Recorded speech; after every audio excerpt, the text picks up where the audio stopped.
Hello students, welcome again to my channel A to Z Education by Joginder sir.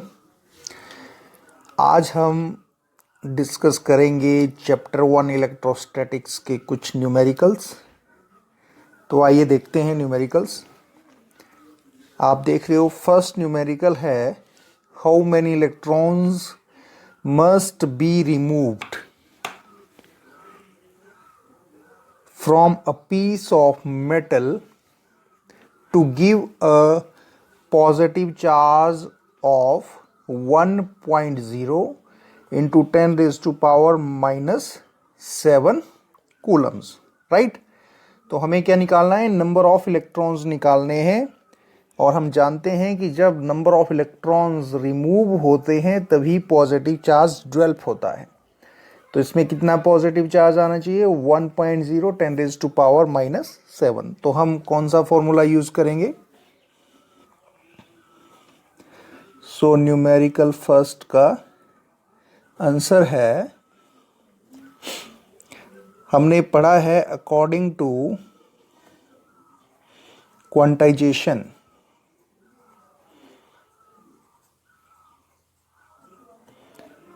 Q is equal to NE। क्लियर। हमें यहां पर क्या find out करना है, नंबर ऑफ इलेक्ट्रॉन्स। हमें n फाइंड आउट करना है। तो n किसके बराबर होगा, n is equal to Q upon E। अब Q कौन सा चार्ज है, Q वो चार्ज है जो डेवलप हो रहा है, that is 1.0 10 raise to power minus 7। तो हम पुट कर देंगे 1.0 10 raise to power minus 7 and what is the charge on an electron. इसके अंदर होता है 1.6 into 10 raise to power minus 19 coulombs, right. अब यहाँ देखो, यहाँ 7 है, यहाँ 19 है, ये कैंसल हो जाएंगे। यहाँ पर हमारे पास बच गया 12, राइट। इसको सॉल्व कर लें तो ये हमारे पास कितना बन जाता है, ये बन जाता है 6.25 into 10 raise to power 11 electrons. या इसको शॉर्टकट अगर आप देखें तो ये चीज़ हम ऑलरेडी भी कर चुके हैं कि number of electrons in 1 coulomb of charge में कितने होते हैं, 1 upon 1.6 10 raise to power minus 19, right. This is the number of electrons find out करने हैं। इसमें तो कितने करोगे, ये होते हैं, इसको हम ऐसे लिख सकते हैं 6.25 into 10 raise to power 11, right. तो अकॉर्डिंग टू क्वेश्चन हमारे पास कितना आ जाएगा, इसमें मल्टीप्लाई कर देंगे और 10 रेज़ टू पावर माइनस 7। तो यहाँ पर क्लियर हो गया, सॉरी यहाँ 18 और ये 7। तो यहाँ पर कितना बन जाएगा, हमें ये आ जाएगा 6.25 into 10 raise to power 11 electrons. तो अगर आप ऐसे करना चाहें तो ऐसे भी कर सकते हैं, या फिर डायरेक्ट आपको पता है 1 upon 1.6 into 10 raise to power minus 19 की वैल्यू होती है 6.25 इंटू 10 रेज़ टू पावर 18 और मल्टीप्लाई कर दें 10 रेज़ टू पावर माइनस 7, तो ये 10 रेज़ टू पावर 11 रहेगा। तो ये भी सही है और ये भी सही है, राइट। ये दोनों मेथड्स हैं, क्लियर। अब आ जाते हैं क्वेश्चन नंबर 2 के अंदर। What is the charge acquired by a body when 1 million electron are transfer to it. यानी बॉडी एक्वायर कर रही है चार्जेस को, राइट। कितने चार्ज, कितने इलेक्ट्रॉन्स, 1 मिलियन इलेक्ट्रॉन्स। तो उसमें चार्ज कितना होगा वो हम डिस्कस करेंगे। न्यूमेरिकल सेकंड, इसका जो आंसर होगा, इसमें भी हम वही फॉर्मूला यूज करेंगे, Q is equal to N into E, right. और हमें क्या निकालना है, अब हमें चार्ज निकालना है। अब हमें Q की वैल्यू फाइंड आउट करनी है। और यहाँ पर N कितना दिया हुआ है, N दिया हुआ है 1 मिलियन। 1 मिलियन होता है 10 रेज़ टू पावर 6, राइट। और ट्रांसफर हो रहे हैं इलेक्ट्रॉन विद नेगेटिव साइन, इसमें हम यूज करेंगे। तो Q कितना हो जाएगा, Q is equal to 10⁶ into E की वैल्यू होगी -1.6 10⁻⁻19। क्लियर। तो 10⁶ यहाँ कट गया तो ये कितना आ गया -13, यानी हमारे पास Q की वैल्यू कितनी आ गई 1.6 with negative sine into 10⁻⁻13 Coulomb's. Clear. तो ये क्या है हमारे पास चार्ज की वैल्यू आ गई। जब 1 मिलियन इलेक्ट्रॉन किसी बॉडी के ऊपर ट्रांसफर हो रहे हैं तो उस पर कितना चार्ज डेवलप होगा, -1.6 इंटू 10⁻⁻13 कूलम्स। चलिए अगले क्वेश्चन में चलते हैं।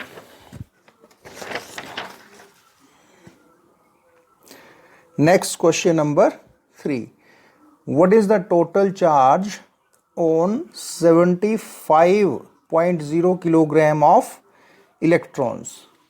क्लियर। थर्ड का आंसर हमारे पास क्या हो जाएगा, अब इसमें दिया हुआ है टोटल चार्ज ऑन 70, अब मास दिया हुआ है हमारे पास, राइट। फॉर्मूला हमारे पास वही लगेगा चार्ज का, Q is equal to N into E, right. यहाँ पर हमें नंबर ऑफ इलेक्ट्रॉन्स निकालने पड़ेंगे। सबसे पहले हमें पता है we no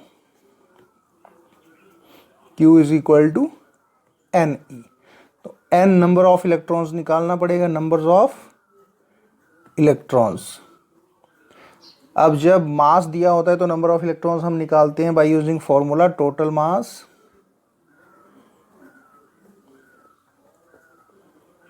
upon mass of each electron, mass of each electron. यहां पर टोटल मास कितना दिया हुआ है हमारे पास 75.0, और एक इलेक्ट्रॉन का मास कितना होता है 9 इंटू 10⁻⁻31 kg, राइट। तो इसको हम कैंसिल कर लेते हैं, ये आ गया 25, 3 3 are 9, तो हम लिख सकते हैं n कितना आ गया हमारे पास 25/3 इंटू ये ऊपर चला जाएगा 10⁻31, राइट। तो अब हम चार्ज निकाल सकते हैं, चार्ज कितना हो जाएगा, charge Q is equal to, यह आ जाएगा हमारे पास 25/3 इंटू 10⁻31, ये n की वैल्यू आ गई, और number charge on N electrons 1.6 10⁻⁻19, right.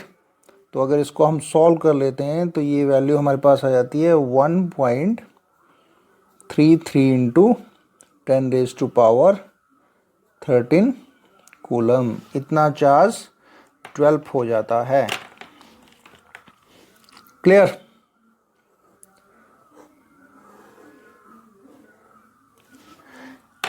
अब आ जाते हैं क्वेश्चन नंबर 4 के ऊपर। Calculate Coulomb's force between two alpha particle separated by a distance 3.2 10⁻⁻15 metre. Alpha particle क्या होता है, क्वेश्चन नंबर 4 का आंसर, अल्फा पार्टिकल होता है हीलियम न्यूक्लियस। अल्फा पार्टिकल याद रखना है, अल्फा पार्टिकल होता है हीलियम न्यूक्लियस 2He4, जिसमें कितना चार्ज होता है, इसमें चार्ज कितना होगा याद रखना है 2E। 2E का मतलब होता है 2 into charge on 1 electron 1.6 into 10⁻⁻19, तो ये कितना होगा 3.2 इंटू 10⁻⁻19 कूलम्स, राइट। अब दो अल्फा पार्टिकल्स हैं, सेम है, तो कूलम्स फोर्स निकालनी है। तो हमें पता है कूलम्स फोर्स का फॉर्मूला क्या होता है, F is equal to K Q1 Q2 upon R square, that is the distance of separation, right. K की वैल्यू हमें पता है, के की वैल्यू होती है 9 इंटू 10⁹9। क्लियर। हमारे पास Q1 और Q2 दोनों अल्फा पार्टिकल हैं, तो एक अल्फा पार्टिकल में कितना चार्ज है 3.2 इंटू 10⁻⁻19। तो दूसरे में भी कितना होगा 3.2 into 10⁻⁻19 upon R square. Distance of separation कितनी दी हुई है 3.2 इंटू 10⁻⁻15, राइट। अब स्क्वायर है तो मैं इसको मल्टीप्लाई करके लिख लेता हूँ 3.2 इंटू 10⁻⁻15, क्योंकि ये सॉल्व करना इजी हो जाता है। 3.2 से 3.2 कैंसल, 3.2 कैंसल, तो ये मेरे पास कितना आ गया वैल्यू 9 इंटू 10⁻⁹9, 19 इंटू 10⁻⁻38, और यहाँ बचता है 10⁻⁻30, राइट। क्लियर। अब यहाँ पर अगर हम 30 और 38 ये कैंसिल करें तो ये कितना बच जाएगा हमारे पास 9 इंटू 10⁻9 इंटू 10⁻⁻8, -8 और 9 ये कैंसिल, तो सिर्फ हमारे पास यहाँ 10 बच रहा है, यानी मेरे पास बन गया 90, या F की वैल्यू आ रही है 90 न्यूटन। तो इसका आंसर हो जाएगा 90 न्यूटन। क्लियर। अब आते हैं नेक्स्ट क्वेश्चन के ऊपर, क्वेश्चन नंबर 5। क्वेश्चन नंबर 5 का आंसर देखते हैं। A proton and electron are placed 1.6 centimetre apart in a free space, find the electrostatic force between them and find its nature. Clear. अब हमारे पास क्या है, एक प्रोटॉन है और एक इलेक्ट्रॉन है, राइट। अब प्रोटॉन और इलेक्ट्रॉन में हमें पता है सेम चार्ज होता है, मैग्नीट्यूड उनका सेम रहता है, तो हम यही फॉर्मूला यूज करेंगे इसमें भी। F is equal to, force कितनी आ जाएगी, F is equal to K Q1 Q2 upon R square, distance of separation का फॉर्मूला। Q1 Q2 की वैल्यू हम फाइंड आउट करके लिख लेंगे। K की वैल्यू होती है 9 इंटू 10⁻9। Q1 और Q2 सेम चार्ज होता है, तो ये वैल्यू हम लिख लेंगे 1.6 10⁻⁻19। अगर प्रोटॉन में इतना है तो इलेक्ट्रॉन में भी इतना ही चार्ज होगा, 1.6 10⁻⁻19 मैग्नीट्यूड के अंदर। और डिस्टेंस ऑफ सेपरेशन है 1.6 सेंटीमीटर, राइट।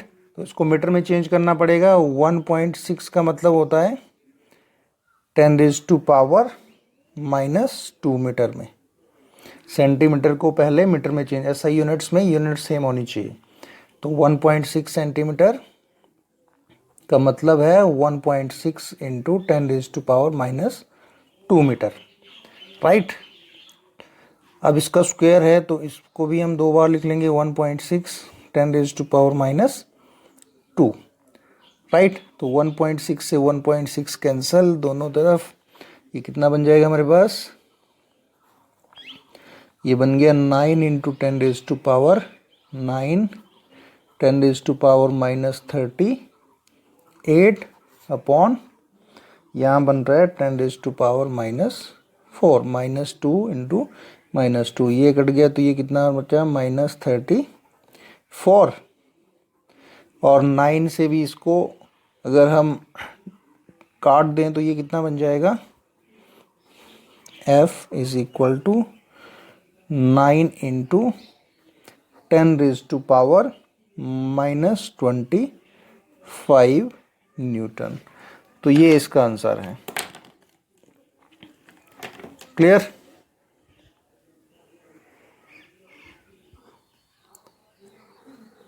तो कितनी फोर्स होगी, इट इज 9 इंटू 10⁻⁻25।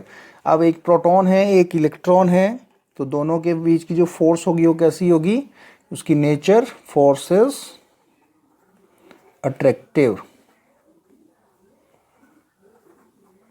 फोर्स कैसी होगी, अट्रैक्टिव होगी। So I hope you all understand these numericals. अगर वीडियो अच्छा लगे तो आप इसको सब्सक्राइब जरूर करें। Thank you, have a nice day.